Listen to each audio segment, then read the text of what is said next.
Hello everybody and welcome back to the channel. Today we're going to do a simple project to get an IP address. So first of all we're going to create a subroutine, get IP.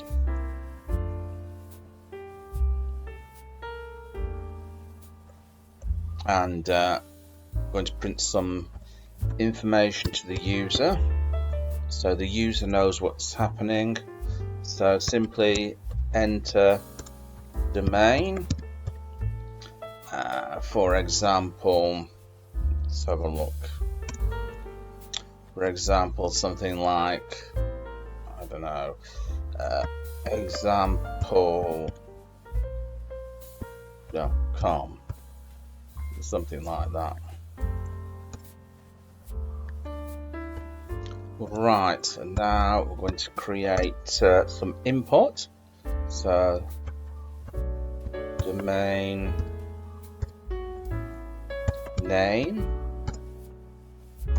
is equal to standard input. So the user will type in the domain name there. I'm going to chomp that line.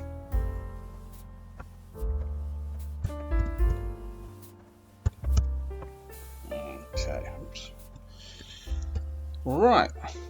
Okay. Now we're going to create a variable called myScalarIP is equal to get host by name, and we're going to type in domain name. So that's pretty straightforward. So we're going to get the host by name with the domain name we've typed in. Now we're down onto the conditional. So if scalar IP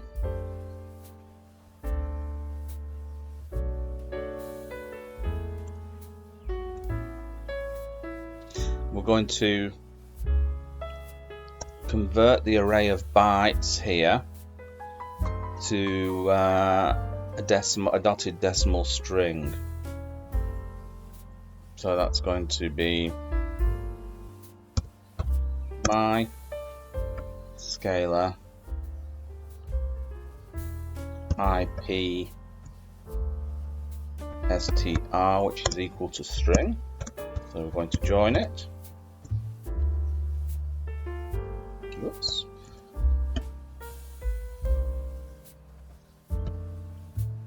Unpack.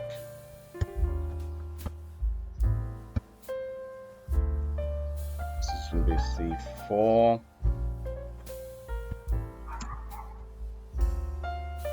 Scalar IP.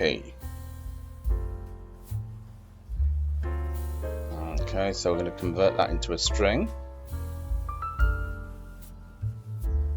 Oops, I made a mistake there. Okay. Or else.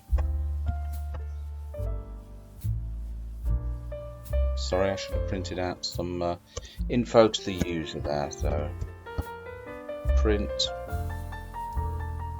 IP address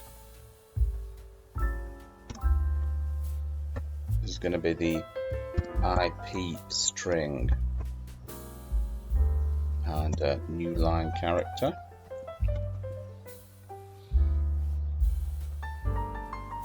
Okay, or else we can't do that. We're going to print a message, just an error message basically. Error unable to get domain, and that's going to be scalar domain name. Okay, so we're going to have a new line there. Okay, all that we have to do now is to call it get IP. Cross our fingers, hope I've not made any typos or anything like that. Let's type in a domain name. Let's type in something like .com. And there we go. Got the IP. So Bob's your uncle and Fanny is your auntie. I hope you enjoyed that. And remember, if you've not already done so, make sure you hit that subscribe button and drop me a comment. And I'll catch you in another video. Bye-bye.